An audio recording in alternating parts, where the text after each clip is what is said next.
Хайырлы акшамлар, добрый вечер. На телеканале АТР Мызмызлар, в студии Шафе Мызмыз Эмиль Чаппар. И мыз-мыз-мыз-мыз-мыз-мыз Осман Пашаев. Наш сегодняшний гость — певица Динара Османова. Хош келдин. Селям алейкум, Осман. Хош Эмине, келдин. селям алейкум, сайхлы тандашлар. Добрый вечер, крымчане. Может, ты и споешь уже тогда сразу, и станцуешь? Да, проанонсируешь что-то из Можно. сольного концерта. Да. Милетім мен бен сізге селям, сізлерге буюк севги дуям, юртум сана мен ерладжам, сана юрегимни ачам. Это из нового репертуара? Да? Это Анна Юрт песня, с нее я начну завтрашний сольный концерт, второй открою. Бетты милетом менден сызге селям. А кто написал слова? Слова Сулейман, Сейран Сулейман, автор, а музыка Андрей Остапенко. Это киевский композитор, которого, к сожалению, уже нет в живых, но он оставил такое большое наследие творческое. Сколько стоит провести концерт? Вот такого уровня, как будет завтра. У Это всех же в по-разному. Украинском театре, Да, да, в вот? Украинском музыкальном театре. Вот сейчас в дороге уже музыканты мои ребята. Танцевальная И группа. танцевальный, да, балет ребята. Вот сейчас в дороге позвонили, все в порядке, едут, потому что это первый концерт будет в Крыму с живым звуком, живыми музыкантами. Это гитара Александр Могилевский, клавишные Алексей Боголюбов. Динара, Да, сумма. сразу вас интересует сумма. Конечно.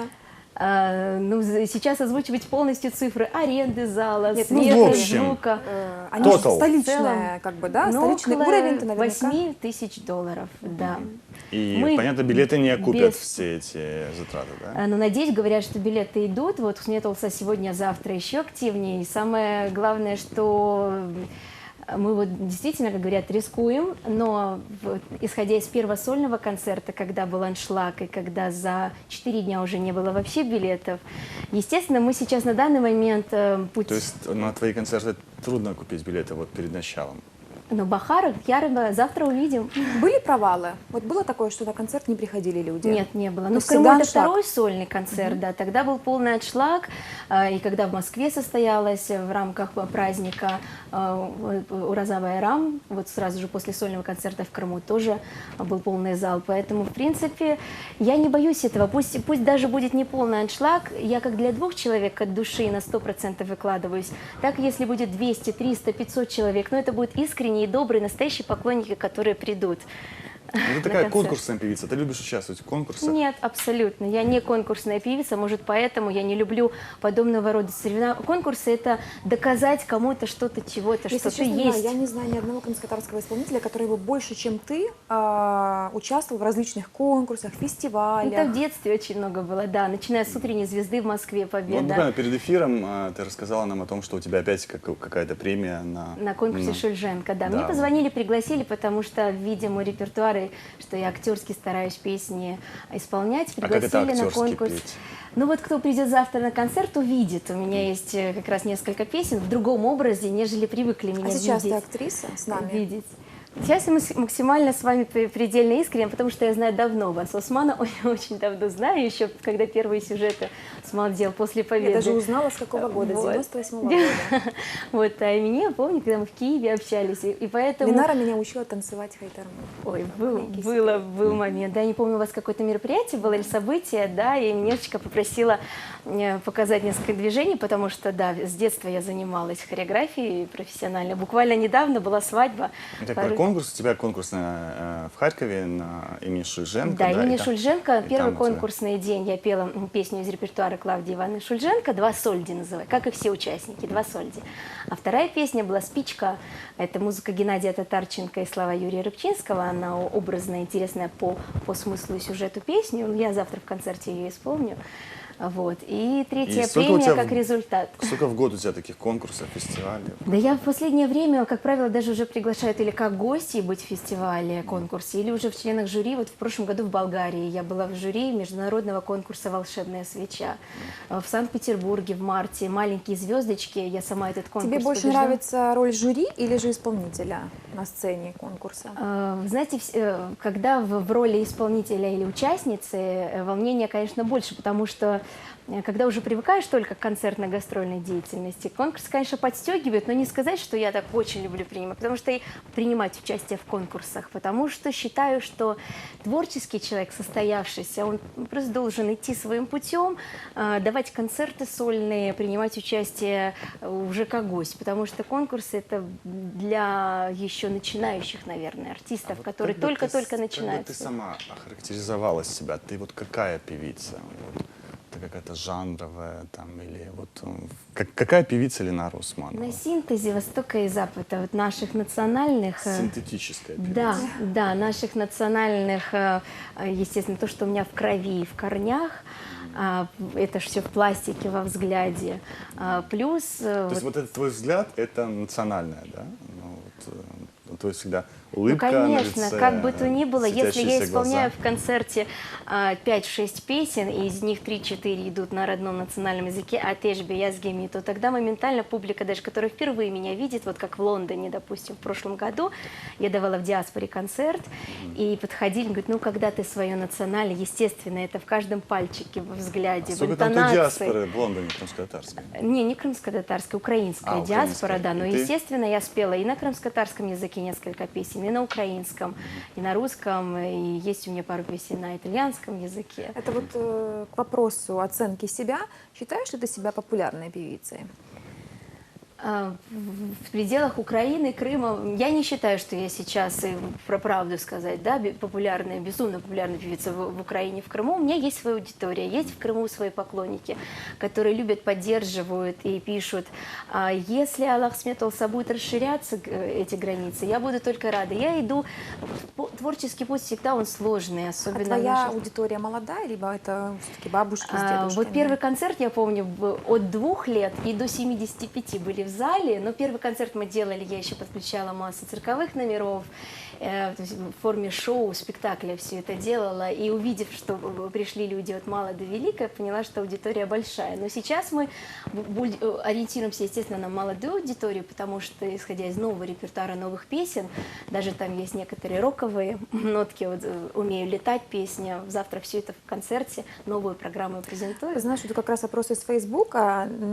Причина такой, ну, скажем, отсутствия адекватной популярности — это то, что ты мало вроде бы как в народе. И вот тут вопрос, не обращалась ли ты с просьбами к известным продюсерам страны? Вот Меладзе, Никитин, Лихута. Мы знакомы, общались лично с паном Лихутой, и он сказал, на правильном пути, но, естественно, он занимается только Таисией Повалий. С Меладзе мы общались в рамках, на разных проектах, и с Никитиным. Никитин вообще сказал, ты хорошо поешь, для моих проектов ты не подходишь. Это прямо дословно. Что именно не подходит? Ну, видимо, у него свои взгляды, у него свой формат. Я девушка восточная, нежная, хрупкая. У меня свое направление, свой путь. У него немножко другие проекты, если же видим Никита и так далее. То есть и другого формата артисты просто. Ну, давай такой вопрос. Ты относишься к тем певицам, у которых главный продюсер мамы. Это такая ситуация была много лет у Эльзары Баталовой, у Камалии. Вот где главный продюсер мама, и мне кажется, что это, ну, не всегда самый профессиональный путь, да, вот как бы когда мамы такие опекуны продюсера. Но сейчас уже нет. Вот мамочка, конечно, ей благодарна, и все знают, кто знает, что с самого детства, да, благодаря ей все эти поездки, фестивали, гастроли, она всегда душой поддерживает. И, конечно же, я всегда спрашиваю совет у мамы. Но сейчас она доверяет, у нас есть творческая команда, и вот И пока там нет есть профессиональный продюсера, продюсер? нет, я в Хорошо. поиске своего продюсера, и Когда поэтому я и появится продюсер-муж? Вот как Таисия Ну, с как я могу Лихутой. ответить на этот вопрос, пока вот это появится, будет муж, значит, будет муж, нет. Но ты бы хотела вообще мужа-продюсера? Если еще он крымский татарин, Почему? Вот у Камалии Мухаммед Захур, пакистанец, британец пакистанского происхождения, миллиардер. А для тебя вообще... Петь уже не надо, в принципе. нет, вы знаете, что с 5 лет на сцене это моя жизнь, это я дышу этим, живу. Конечно, легче, когда есть под этим хорошая финансовая основа, и еще и муж, который понимает все это, чем ты занимаешься, понимает, что такое гастроли 2-3-недельные и так далее. Но пока ко всему идем сами, у меня творческая команда, вот только вот сейчас, пока единомышленника не найду, я не буду, потому что со всеми продюсерами, которые в Киеве, А мы предложение знакомы. тебе замужество делали? Ну, честно. Бойфренд есть? Сначала Любимый хорошо. вопрос. Вот часто вот на Мейдане была на эфире, тот же самый вопрос. Кто этот небесный герой, о котором поешь? Вот. Нет, на данном сердце мое свободно. Я такое слышала уже где-то, Уже знаешь. Ну, ты уже об этом говоришь несколько лет, что твое сердце свободно. Ну, конечно, бывает, начинают подходить и на концертах, и писать в социальных сетях предложения, ну, не сразу о свадьбе, хотя есть и такие, которые так А ты прямо говоришь, я все. восточный, я синтез Востока и Запада, я такая вся нежная, Нет, хрупкая. я понимаю, что должно быть это в первую очередь взаимно, огонек должен быть и все. Но и с другой стороны, где те времена, когда завоевывали сердце, когда не только комплиментами, а и поступками, и действиями. А как тебя нужно завоевать? Как это? Понимать, вот когда мне сразу говорят, все, ты, конечно, хорошо поешь, танцуешь, гастролируешь, это все хорошо. Это но понимание, надо понимать. А если я тебя не понимаю, но Можно, готов можно подарить понимание. Мерседес? Вот можно понимание? Ты понимал, что я Мерседес. артистка, и все из этого исходили, хотя... Понимание. Я тебя знаю дольше всех из тех певиц, которых я знаю, но мне кажется, меньше всего я понимаю тебя. И я объясню. В женщине должна быть загадка. Ну, загадка Тебе, по-моему, ее очень длиною много, по словам Усмана. вот. И всегда вот этот позитивный настрой, он мне напоминает что-то вот выставочное. Интересно, а что же за ним? Неужели всегда вот такая улыбка, вот такая вот демонстративная позитивность? И я не видел никогда другой Ленару Усманова. Ленара Усманова там расстроенная, злая, там Есть, еще... бывает, но просто я не считаю, что это нужно вот сейчас мы в эфире, да, если у меня масса, конечно же, проблем, как и у многих людей, масса сложностей. Вот когда я понимаю, что в театре завтра там немножечко репетиция, саундчек сдвигается, потому что, ну, по некоторым причинам. Но если я сейчас буду жаловаться, плакать или показывать свое такое, как расстроенные чувства, Я о на другом сцене говорю. вот я разная. А в Я- жизни я считаю, что каким ты посылом к людям, так и к тебе. Если еще, ой, Осман, я сейчас бегу, у меня там времени нет на то, на все, и буду кипишевать, от этого что лучше будет наше общение. И вообще мне часто так говорят, если я не улыбаюсь, что случилось? То есть, ну, я стараюсь так жить с позитивным настроем. Это правда, да, потому что и так в жизни много негатива бывает, да, и если ты обращаешь это в позитив, то у тебя и А спишь складывается. ты тоже улыбаясь? Мама говорит, что в детстве, когда видел, говорит, ты улыбаешься, и говорит, я вам сегодня с удовольствием спою. Это во сне даже. Я просто другое имел в виду. И уже не говорим о рок-звездах, да, и это все-таки зачастую честная достаточно музыка. Ну, там, возьмем Земфиру, да, ты когда слушаешь каждую песню, ты понимаешь, что, в принципе, даже если все на поверхности, в ней это пережито чуть ли не самим автором и исполнителем, да. Даже если сам автор не всегда пишет, ну, вот, когда последний клип той же Джамала вышел, «Find Me», ты понимаешь, что артист пережил это буквально или буквально переживает все эти эмоции, которые переданы и в песне, и в клипе.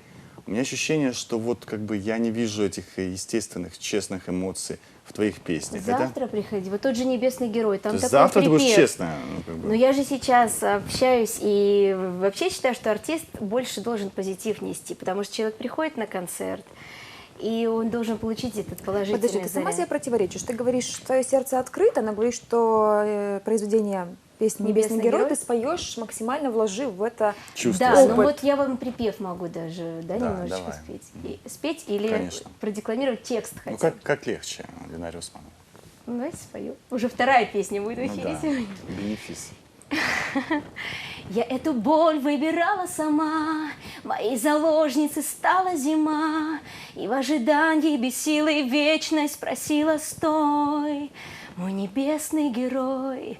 Но забирая надежду с собой, ты будешь долго кружить над землей, ты будешь паром, невинным храмом, старинным стой, мой небесный герой. Вот боли я не заметил на самом деле. Песня-то спета, и слова есть, а боли вроде нет. Но я же все равно обращаю к концу припева «Стой, мой небесный герой», потому что я вспоминаю о лучших моментах, которые были, хотя через боль. Ты любила в жизни? Любила и люблю. Я люблю Крым, я люблю... Ты же поняла, о ком я, о небесных героях. Любила мужчину? Любой человек для того, чтобы жить, творить, должен быть в состоянии влюбленности. А там, конечно... Ты в состоянии влюбленности в Крым, да? И в Крым, то И- Восточный тип любви очень. Ну, Ну, не будем, анекдот про опять-таки, слайды есть. я согласна с тем мнением, что личное, вот самое трогательное и личное, то, что в сердце, должно быть личным. А вот в том-то и дело, что артист он такой эксбиционист, да, он это личное выносит, понятно, не в том... Через песни. Вообще, через любое творчество. Да. Артист, да, в широком смысле артист. Художник Да. ли он, композитор ли, он это, ну, а если это текстовые вещи, то они могут быть очень метафорическими такими, хотя эстрада, она максимально примитивная и понятная должна быть, но вот даже Ну, если- Усман, это мне приятно, например, что ты видишь меня часто и в песнях тоже всегда улыбаешься и позитивно. Многие, наоборот, говорят, почему у тебя такие серьезные, глубокие, страдальческих песен? У меня действительно очень много их. Просто ты, видимо, попадала на выступления этих Я песен. о том, что вот как бы вроде песни страдальческие, а вот что-то не верится мне, что страдания есть под ними или было. А, например, моя тетя, тетя, наоборот, говорит, часто вот все такая вот морщи лобик и так далее, Ну, потому это, что это переживаю. актерская скорее песня. Нет, Поморщим ну, лобик, поморщим Если носик. ты не переживаешь искренне, тебе не поверят в зале. Если вот это Я есть, об я, как этом. правило, чувствую эту волну, когда долго, вот даже в Харькове, когда встали и на гала-концерте после песни «Спичка», там как раз очень драматичная история. Зачем ему спичка? Ведь денег не жалко, и можно любую купить зажигалку. И вспомнила момент из жизни, и это все передала на Из сцене. своей жизни вспомнила, момент? Из своей, и вообще исходя из, глядя на наших девушек и красивых. И Так все-таки из своей жизни был момент? было иногда понимаешь, что ты То есть тебе надо было доверяешь, вызвать слезу для вспомнив для историю. жюри, да? Вспомнив Не историю. только для жюри, для зрителя. Надо было себя как-то пожалеть, такой психологический прием. У всех разный, да. И что ты использовала, какой момент из своей жизни? Ну, я вспоминала, когда зачастую часто ты бываешь открыт с человеком или с людьми, потому что я, в принципе, по жизни такая открытая, и не всегда могу поймать и схватить, и почувствовать тот момент, когда могут не до конца быть с тобой, допустим, искренними, да, и потом больно. Бывает. И И тебе стало нужно жалко в сделать этот момент выводы, себя? улыбнуться и идти дальше. И знать, что То все есть, равно когда тебе хороших жалко людей себя, больше. ты улыбаешься все равно. Я подумаю, поплачу в подушку и встаю, новый день, вот, открываю окошко, вижу, что солнышко светит, Аллахашкур, жива-здорова, живы-здоровы мои родители, близкие и друзья, это не это ли счастье, а все остальное, главное, Хотя родители, быть опять, мама здоровыми. также чиновник Министерства культуры, насколько я помню, да? Она работает в Министерстве культуры, курирует учебное заведение культуры и искусств. Но это на самом деле, она говорит, я больше творческий человек, но в данном случае предложили эту должность, она прошла конкурс и сейчас И работает у в Киеве. тебя звание заслуженной артистки Крыма, по-моему, да? Да, у меня звание, но это было задолго до того, как мама там стала работать, поэтому мне вручили на первом сольном концерте, когда Это несколько я лет назад было, да? в 2007 году. 5 лет назад. Да, двухчасовой концерт, и после Это концерта... было тебе всего 21 год, и ты стала Да. заслуженной артисткой Крыма, да? Как И так сколько? получилось? Да.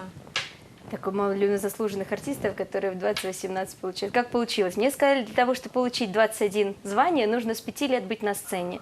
Плюс, конечно же, когда был концерт в городе Киеве ко Дню Конституции, то есть за полгода до вручения званий, говорит, ты же вот столько лет представляешь Крым на разных международных конкурсах. Я просто Естественно, о другом. предоставь- Не принимаю это, там, что я ищу какой-то повод зацепить. И вот я думал, почему, например, Гульзар Бекирова не заслуженная артистка Крыма, а Ленара Усманова заслуженная артистка Крыма? Я не говорю, почему Ленара, почему Гульзар Бекирова не стала заслуженной артисткой Крыма? Вот мне интересно, как это... Ты изнутри можешь рассказать, Я что не там знаю, мне происходит? приятно было, что оценили. Я не ходила, не выбивала эти звания. Мне приятно, что, увидев на концерте, сказали, это крымское землячество наше в Киеве. Решила подать заявку. Я, естественно, расписала весь список всех конкурсов, фестивалей и гастролей, которые были за этот период с 5 до 20 лет. И, видимо, рассмотрев, они приняли решение на первом сольном концерте вручить. Но я не кричу на каждом шагу об этом. Мне это приятно, на самом деле это очень неответственно, потому что всегда нужно не то, что доказать, что заслуженная артистка. И я считаю, что главное — любовь людей, и не Сколько- всегда говорю, чтобы объявляли, что именно заслуженная артистка. Сколько Это зарабатывает заслуженная артистка Крыма? Ну, есть надбавки, если звание Ну, ты есть, ж сколько... штатная певица там пограничников или милиции? Нет, я никогда не была. Я была солисткой ансамбля Министерства внутренних дел, Ага. МВД. Штатная Но певица милиции была, да? была до ансамбля Министерства внутренних дел, да. Но после того, как я уехала по контракту работать в Германии в мюзикле, я уволилась, потому что, естественно, на 3 месяца мне никто отпуск не даст в государственном Сейчас ты ансамбле. свободная певица. Сейчас неофициально я работаю в Академии эстрадно-циркового искусства, Преподаватель. преподаю студентам, да, но взяла небольшую нагрузку, чтобы успеть в первую очередь, конечно же, максимально реализовать все свои творческие идеи и быть действующей, активно гастролирующей артисткой. Опять к цифрам вернуть тебя. Лена. Опять. Гонорары, да? Да, да, вот да. Какие гонорары, возможно, удается? Корпоративчик так. Корпоративчик сколько стоит? От 2000 УЕ. А максимальная сумма до? Ну, на Новый год, да? Новый год, да, 7-8. Мгм. И как часто у тебя заказы вот в межсезонье? Ну, конечно, ближе к Новому году, в новогодний период. Плюс еще к тому, что я 6 лет подряд работала на главной елке страны во Дворце Украина. Но в этом году я в Москве уже работала новогодние. В Москве? Да, в Москве. Их Сметлса в этом году тоже. На Кремлевской планирую. елке? Нет. Это были новогодние, да, тоже корпоративы. Возле На Кремля. елке вот сейчас ведутся переговоры, чтобы там, значит, в программе быть, да, потому что в Украине во дворце хорошо, но хочется еще чего-то нового, естественно. Может, уже в Белый Вот. дом сразу, У на нас не елку? так много времени остается. Вот мне интересно еще вспомнить период, когда ты подавалась на Евровидение, да? Да, С песней 2009 «Отеж». год, «Отеж». А как она на английском была? Флэш. Флэш, да. Вспышка. Да. И тогда Светлана Лобода, по-моему, подала против тебя, ну, как, это не иск, это вот как бы заявку, да, о том, что... Она именно, это я По-моему, историю не знаю, по-моему, потому она, что... потому что песня использовалась раньше, чем можно было ее для Да, подачи дело в том, Евровидения. что на английском-то языке она была написана непосредственно к Евровидению, как бы я ни хотела, на крымско-татарском в оригинале «Отеж», потому что ее очень полюбили именно, я ее сейчас исполняю на крымско-татарском языке. Вот. Но, естественно, по условиям сказали только или английский язык, или украинский язык. Вот. И я думала, что если текст, музыка, да, до 1 октября несколько раз исполнила, но опять-таки она не была в телевизионном эфире. Ты И завязала с Евровидения, либо будешь еще пробовать? Это как вредная привычка. Я была, да, рискнула я тогда первая, да, кто от нашего народа, и причем именно с песней крымско-татарских авторов Зеры Кинжикаевой и Эльмары Мустафаевой, потому что у меня на тот период было еще 3 новых песни, которые вообще не исполнялись нигде, и я здесь даже принципиально хотела именно эту песню исполнить. И к вопросу о мне, возможно, но когда я буду точно знать, и что я могу свободно все поехать полностью подготовленной быть, в финансовом даже плане, потому что все знают, что Евровидение – это дорогой конкурс, от подготовки номера до непосредственно затрат на самом конкурсе. И мы сами видим Как человек, ситуацию. знающий каждый этот год. конкурс изнутри, да, отбор. Отбор, национальный Это отбор, так сказать. объективный конкурс? Либо финансово нужно быть готовым еще пройти этот отбор? Вот, нужно быть финансово готовым пройти отбор, плюс яркая должна быть песня. Если все эти компоненты, это Какие как суммы пазл, это могут быть? минимум 400-500 тысяч долларов. Это сколько корпоративов нужно Это отработать? сколько нужно? Сколько новогодних Ну, корпоративов. да. Очень нужно много отработать. нужно Ой, так отработать. Сколько это уже елок? будет сколько лет? Ну, К то есть сожалению, это же вам- финансово невыгодно. Многие страны, в основном все страны своего артиста поддерживают в этом плане и финансируют поездку на Евровидение, а в нашей да, стране только артист Это что, сам только должен 10 искать. таких новогодних корпоративов, только 80 тысяч Как долларов? Руслан и говорил, мы все вложили, но мы не жалели об этом. Конечно, результат был какой, да, она победительница была, но это факт. Ну и последний, наверное, вопрос, да? Не, у нас еще твоя есть мечта? пару минут, да. Какая твоя мечта? Максимально Подожди, реализовать... надо было так. Итак, коронный вопрос от Эминет Джипар. Дальше задавай. Какая твоя мечта? Быть максимально реализованной в творческом плане и, конечно же, быть Ленардо, хорошей останавливай. Ну вот- женой и мамой. Во, кстати, все-таки главный проект. 20 лет на сцене, это «Хочу замуж» называется, да? Ну почему? Это путь вот с 5 лет. Ну что я сейчас хочу? Ну, как любая девушка, но я сейчас уже понимаю, что я готова к семье. Даже еще 3-4 года назад я не задумывалась. Но сейчас я понимаю, что мне хочется детей, хочется уюта, тепла, вот семейного очага. А сценой пожертвуешь? Это любимый вопрос многих наших ребят. И я буду умело совмещать, я буду стараться. Ну, умело честно, скажи совмещать. нет, не могу. Это слишком... Нет, слишком... очень, ценно. да, я слишком много вкладываю в это труда, сил, энергии и своих идей, чтобы все это зачеркнуть. Ну, хотя я понимаю, что для женщины главный проект – это дети, конечно. А вот когда-нибудь думала, какая будет Ленара Усманова в 50 лет? 50 лет. Да, ну вот такая, какая будешь бабушка? Буду делать Уже какой-то 50 лет, там... какая же бабушка? 45-й Хорошо, всем. юбилейный, у меня будет как раз 30 лет творческой. Тогда как Там раз 30 лет, по-моему, Евровидение творческой. работает. Сейчас 20 лет будет. На Уже следующий год, да. если считать мини-мисс Крыма с 93-го года, в следующем году У меня 20-летие. ощущение, что скоро 100 лет Если- на сцене будет называться. С Ленарой 30 Усмановой. лет. И самое главное, здоровый, успешный. И тоже на сцене? Позитивный, на сцене, улыбающийся, позитивный такой. принимающий участие на десятком фестивалях и И конкурсах. уже- а, Нет, в вот. конкурсах уже давно нет. Почему нет? Да, Ну ну, там никаких. мини-мисс первый, да, это уже... Да, это будет. Несущий такое добро, любовь, вот такой, да? Да, всегда. Всем любовь, всем позитив. Да, да. И всех призываю. И тогда будет светлым всегда и добрым наш мир. Такая мажорная нота. Так и спеть Может, на ней и хочется. закончим? Наши Нет. режиссеры говорят, что Еще 4 минуты. Да, еще всем слышно, сколько 4 еще минуты. минуты. И, кстати, был курьез. Одновременно должен был быть твой концерт в эти дни и Юлдуз Усмановой, да, который отменился. Да, И я знаю, что перенесли. люди думают, что отменился твой концерт. да. Призываю всех к Келлина с Яром, приходите. Мой концерт не отменяется. Завтра, 4 октября, 19:00 в Украинском музыкальном театре. Улыбнись, вот вы говорили, что всегда с позитивом. Одна из первых песен как а раз как долго была будет длиться твой концерт? 2 часа, Целых 2 часа в 28 твоей номеров.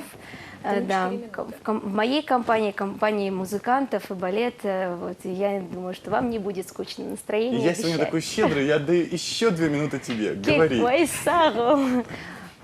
Говорить? Да. Да, прекрасно. Вот немножечко погода сегодня, солнышко. Но я вообще так рада, что я в Крыму, что я вижу вас, что вы улыбаетесь. А ты часто бываешь здесь? Ну, я приезжаю на мероприятие, приезжаю, конечно, к родным и близким, к морю родному черному. И поскольку у нас мало времени в эфире, об этом скажу, что где бы я ни летала, ни разъезжала, ни гастролировала, только когда я еду в Новый Свет на любимый камушек, кладу руку и заряжаюсь родной землей, и вот только тогда у меня появляется энергия, и можно дальше Это вот гастролировать. отдаешь людям. Да. То есть вчера ты заряжалась для того, чтобы провести этот концерт? Не успела вчера в И Новый прикладывала... Свет съездить, поеду в Сметулса, у меня будет еще полдня в пятницу, может, после концерта удастся до отъезда в Киев. Да. Это была Ленара Усманова, которая заряжалась, и завтра разрядится в вас прямо на концерте, Зарядит Заряжу на вас, своем энергию. сольном разрядится концерте сама. в украинском театре. Саунс, До следующей среды. Курушкенчи.